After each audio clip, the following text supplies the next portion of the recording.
means anything until you have a tune. And a tune, that's the job. You sit there in front of the piano, and there are 88 notes on that keyboard, of which only 11 mean something before they repeat in the octave. And you know everybody else has played those notes before, and somehow you have to figure out how to write something original with it, but at the same time not too original because it has to be appropriate to the story. I mean, I'm not doing concert music. I am trying to be telling the parallel story that the filmmakers are taking. So there are restrictions, yet you're supposed to be completely free. So there are contradictions in everything I do. A great example of all of that is actually Beethoven's Fifth. Not that I'm comparing myself to Beethoven, but da-da-da-da. Every kid walked up to the piano and gone, da-da-da-da. But he knew somehow that out of those notes, you could go and build castles in the sky, that you could invent something, you could tell a story with those notes. They're so simple. That's what you need to figure out, how to find the simplest thing to set the thing in motion. But you have to, at the same time, and this is why I sit there day in, day out, driving myself crazy. You have to know, you have to make a decision that whatever those opening notes are, whatever the first thing is that you have to say, is actually going to hold water, is actually going to somehow take you through this vast arc of a story. And not halfway through the movie you suddenly go, you know something? I can't make these notes become mournful, happy, exciting, all the different personalities they need to take on. And sometimes you just have to kill your favorite babies.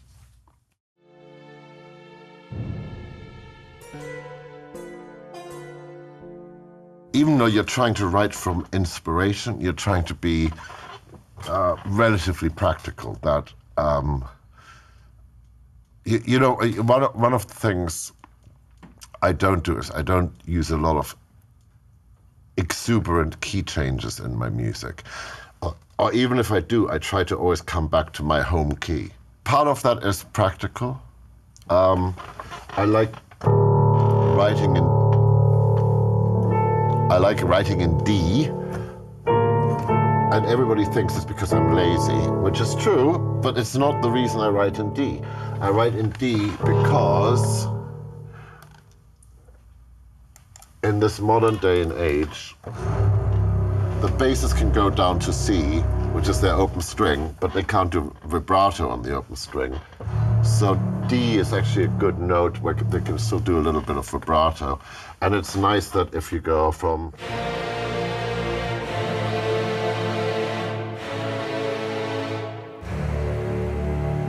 it's satisfying, so if I have to give you an answer, if I have to complete a phrase and I have to give you an answer, I like when it ends on a note that basses and cello and violas, okay, violins is a different matter, can land on in a satisfying way. At least I set myself up to have that possibility. The whole score might never do this, and it might just be, up here. But I don't know that at the beginning. So if I pick something that gives me the most freedom, the most possibilities, I'm at least starting on solid ground.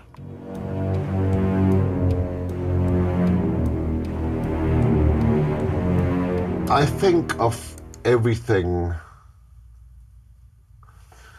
I mean, look, wherever my hand falls, is a question, is an answer. I mean, it's just how I can make the question longer.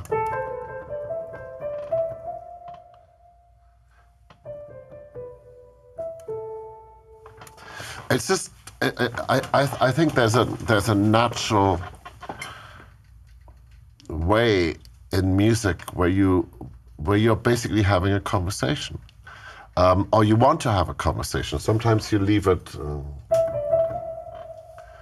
as a question with another question, and then if you really want to, and I mean, it's just, I'm not writing anything. I'm just, and I stop speaking because I feel I'm having the conversation right now with you. Ooh, it's a bit of a dodgy question here.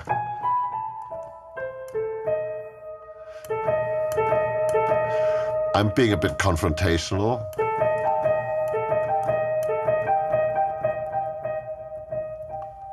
And I can take the tension out. Get happier about it.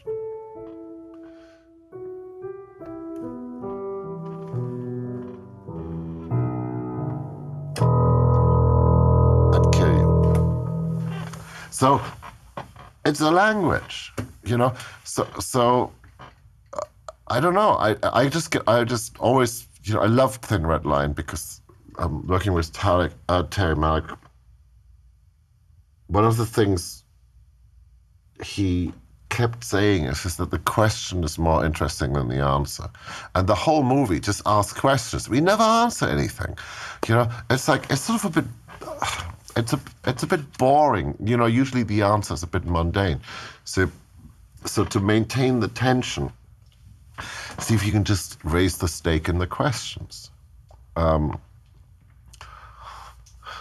If it's a love story, once she says yes, I'll marry you, we're done. And yes, some movies start at that point, but but very often the journey in this case is more interesting. The question is more interesting. So yes, I do think these tunes. No, I don't think them through. I just naturally gravitate towards things which ask questions. Because I think that's more interesting.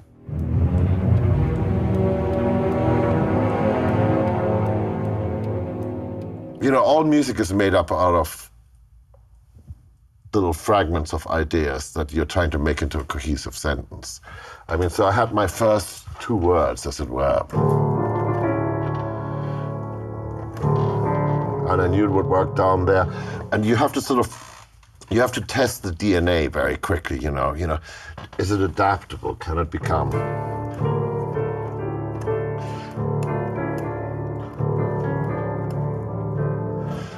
What can it become? And it's this thing. I mean, it is actually sort of storytelling. I mean, if you look at it as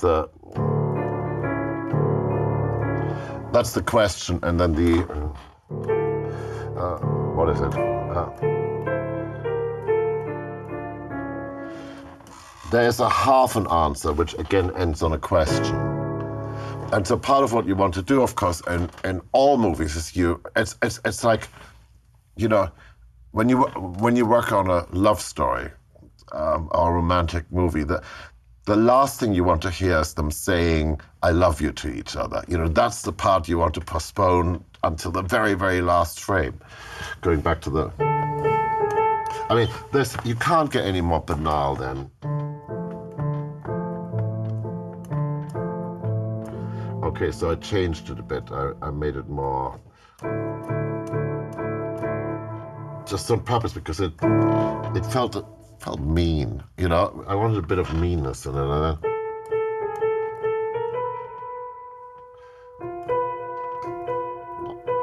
The fuck sort of a question is that? So and there's a little twinkle in it, and the obstacles we can put in its way are more interesting, and the crookedness we can, I mean, so part of what what the tunes are trying to do, what the tunes automatically are trying to do is set up questions which are half answered with another question at the end so that they can drive forward. Does that make sense? So just have a listen. Little answer. There's a little flick of a question again at the end. That's quite a strong answer.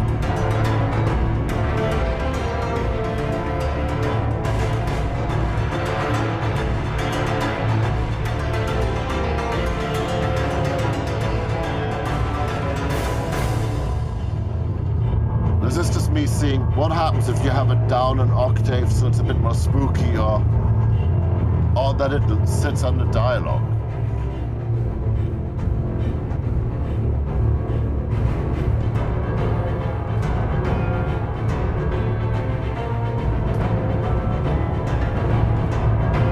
And it's just sort of, I mean, it's not even much of a tune. It's just, it's a very efficient motif because it's short and succinct and says a lot in 4 bars.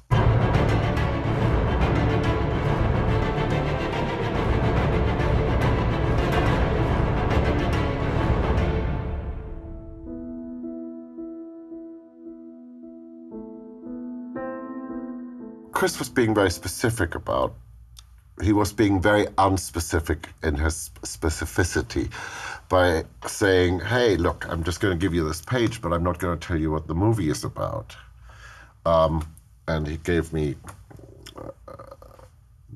this fable about what it means to be a father, and, you know, and he cleverly steered it in a way that I thought, you know, that it automatically made me think about my relationship with my son. So I wrote him this tiny, very personal theme.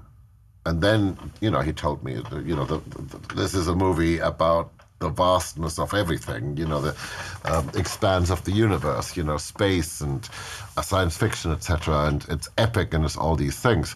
But what he had was,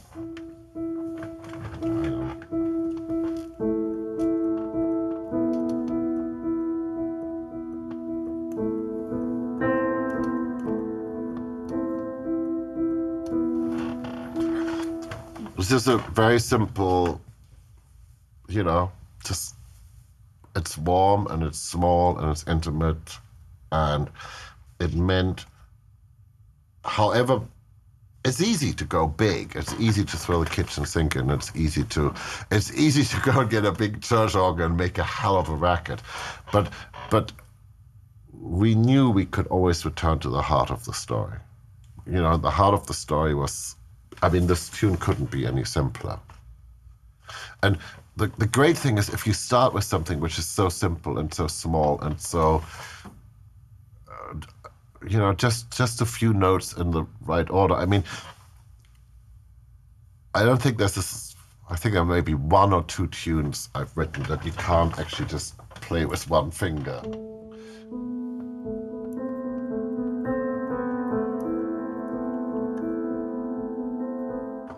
You know, the simplicity of the material lets you then go and expand outwards. You know, but if the heart of it, if the kernel of it is intellectually tight, it's emotionally tight, you got something. You know, it's like, I mean, I keep going to this, but you know, Beethoven's Fifth.